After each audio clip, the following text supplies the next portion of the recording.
There is no design of Mumbai. It's just randomly been constructed. Mumbai में कुछ दिनों पहले काफ़ी ज़्यादा तेज़ बारिश हुई थी। बांद्रा और अंधेरी जैसे एरिया में पूरी तरह पानी भर चुका था। 2029 के लोकसभा इलेक्शन में वे खड़े होने वाले हैं। हमें एक वीडियो पे कमेंट आया है।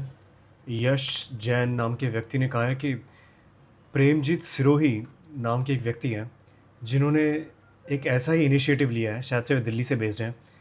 उन्होंने एक यूट्यूब पे चैनल स्टार्ट किया है जिसका नाम है ULM हिंदी, और वे भी कुछ इसी तरह के समाधान पे काम कर रहे हैं। वे भी चाहते हैं कि समस्याएं सारी ठीक हो जानी चाहिए, और इसका उत्तर यही है कि हम समाज की सारी व्यवस्थाओं को नए सिरे से पुनः स्टार्ट करें।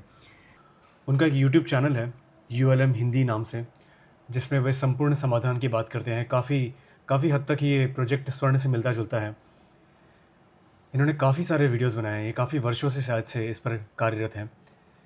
ये लोगों से बातें करते हैं, उनसे समझते हैं कि समस्याएं क्या हैं, क्या समस्याएं उनके जीवन में ये किस तरह से असर ला सकती हैं। वे लाइव वीडियोस भी करते हैं शायद से। जी हाँ, लाइव वीडियोस भी वे काफ़ी करते हैं। कुछ रिकॉर्डेड वीडियोस हैं और कुछ शेड्यूल्ड हैं। मैं सोच रहा हूँ कि उनसे कांटेक्ट करूँ, समझने की कोशिश करूँ कि उन्होंने क्या सीखा है, हम इस प्रोजेक्ट स्वर्ण को किस तरह से बेहतर कर सकते हैं। इस तरह से कुछ मैं ईमेल लिखने की कोशिश कर रहा हूँ। ये बहुत खुशी की बात है कि काफ़ी सारे लोग हैं जो समस्याओं को समझते हैं, और वे चाहते हैं कि समस्याओं का सलूशन यही है कि हम इसे रूट में जाके इसे वहीं से ठीक करें। अगर इनसे बात हो सकती है तो हम इसके बारे में और भी अच्छे से हम जान सकते हैं कि चीज़ों को हम किस तरह से ठीक कर सकते हैं। हमारे पहले कदम जो हैं, क्या उनमें कुछ गलतियाँ हैं तो हमें पहले वो ठीक कर सकते हैं, और जितनी जल्दी हो सके हम चीज़ों को ठीक कर सकें। प्रेमजीत सिरोही अपने सोल्यूशन को काफ़ी आध्यात्मिक तरीक़ों से देखते हैं, थोड़े स्पिरिचुअल व्यक्ति लगते हैं। ये दार्शनिक भी हैं, फ़िलासफ़र हैं, तो इनके पॉइंट ऑफ व्यू को समझना भी काफ़ी इंटरेस्टिंग होगा। ये देखना कि अगर दार्शनिक रूप से, एक फ़िलासफ़िकल तरीके से हम इस सोल्यूशन को किस तरह से देखते हैं।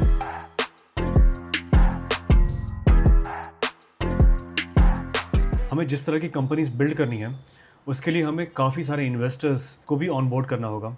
इसीलिए उनसे कॉन्टैक्ट करने के लिए एक ईमेल ड्राफ्ट कर रहा हूँ। मैंने एक लिस्ट फॉर्म की है, काफ़ी सारे कोलैबोरेटर्स, काफ़ी सारे पब्लिक फिगर्स का मैंने इसमें नाम लिखा है। इसमें से कई व्यक्ति एजुकेटर्स हैं, कुछ पॉडकास्टर्स हैं, कुछ लोगों के मल्टीपल कंपनीज़ हैं, सीरियल एंटरप्रेन्योर्स हैं। इन सभी लोगों से काफ़ी सारी चीज़ें सीखने मिल सकती हैं, जैसे कि एक कंपनी स्टार्ट कैसे करते हैं, उसे सस्टेन कैसे करते हैं, इनिशियली हम कौन से मिस्टेक्स को अवॉइड कर सकते हैं, या फिर एक जनरल गाइडेंस ले सकते हैं कि प्रोजेक्ट स्वर्ण में हमें किन तरह की चीज़ें करनी होंगी, किस तरह की चीज़ों को नहीं करनी होंगी। हमें कई सारी चीज़ें एक साथ में करनी होंगी, जैसे कि हमें इन्वेस्टर से बात करनी होगी, हमें कोलैबोरेशंस के लिए बात करनी होगी, हमें नॉक ऐप को पब्लिसाइज़ करना है। प्रोजेक्ट स्वर्ण को लेकर जब भी मेरे माइंड में बहुत सारे क्वेश्चंस होते हैं तो मैं यूजुअली अपने मम्मी और अपने फ्रेंड्स से इसके बारे में बात करता हूँ। कुछ चीज़ें हैं जो मेरे मन में चल रही हैं बहुत समय से, मुझे अपने फ्रेंड से उसके बारे में बात करनी चाहिए। एक फ्रेंड है जो यूजुअली मुझे इन चीज़ों में काफ़ी हेल्प करती है, मैं अभी उससे मिलने जा रहा हूँ।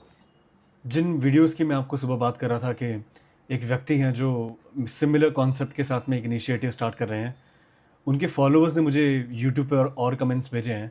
2029 के लोकसभा इलेक्शन में वे खड़े होने वाले हैं। इसका नाम है ULM पार्टी। काफ़ी इंटरेस्टिंग होगा अगर वे सिर्फ बौद्धिक विचारधारा के साथ साथ अगर वे राजनीतिक विचारधारा भी अगर रखते हैं, तो काफ़ी यूनिक पर्सपेक्टिव मिलेगा हमें इस नवनिर्माण की प्रक्रिया के लिए।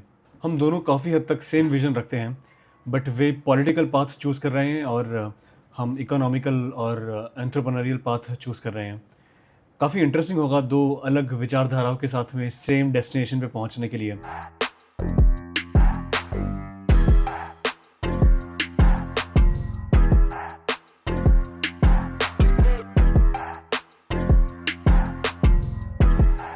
मुंबई में कुछ दिनों पहले काफ़ी ज़्यादा तेज़ बारिश हुई थी, और इसकी वजह से बांद्रा और अंधेरी जैसे एरिया में पूरी तरह पानी भर चुका था।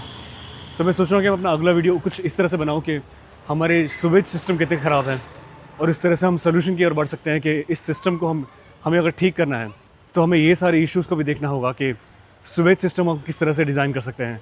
जो मेरी फ्रेंड है वो एक्चुअली आर्किटेक्ट है, काफ़ी सारे पॉइंट्स हम उससे बात कर सकते हैं कि सुवेज सिस्टम किस तरह से डिज़ाइन होना चाहिए। देखते हैं उसके व्यूज़ क्या हैं इसके बारे में।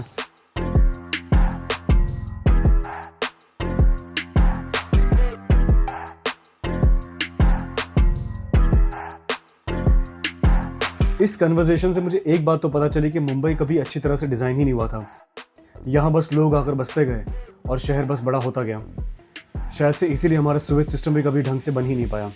There is no design of Mumbai. It's just randomly been constructed. जो जहाँ पे नहीं है वहाँ पे ज़रूरत है तो लोगों ने कर लिया है. So there is no planning before actually building something. It's just randomly built. So हमें वो डिज़ाइन करना कैसे चाहिए और इसे स्टार्ट भी कैसे करना चाहिए? What should be the first steps in that manner? लेकिन पवई काफ़ी अच्छा एग्जाम्पल है। That township is actually planned in all the segments. Right. Even the sewage system is planned. There is no water clogging in that area. Pawai शायद से बहुत ही अच्छा example है यह समझने के लिए कि शहर को स्टार्टिंग से बिल्ड करने से कितने फायदे होते हैं। वहाँ का सीवेज सिस्टम भी बहुत अच्छी तरह से डिजाइंड है, इसीलिए शायद से फ्लडिंग के इश्यूज भी वहाँ ज़्यादा नहीं होते। और क्योंकि मुंबई कभी अच्छी तरह से डिज़ाइन ही नहीं हुआ, इसीलिए शायद से यहाँ अंधेरी और बांद्रा जैसे इलाकों में हमेशा पानी भर जाता है। पर इसका सोल्यूशन तो होगा। पर क्या एक शहर के बन जाने के बाद हम सीवेज सिस्टम पर काम कर सकते हैं? और अगर कर सकते हैं तो मुंबई ने अब तक काम क्यों नहीं किया? और अगर किया है तो इतना प्रभावी क्यों नहीं है? इस उत्तर के लिए शायद से हमें और लोगों से बात करनी पड़े। हम सारे सोशल नेटवर्किंग साइट्स पर अवेलेबल हैं। अगर आप हमसे किसी भी विषय पर बात करना चाहते हैं तो आप हमसे namaste@projectswर्ण.earth पर बात कर सकते हैं।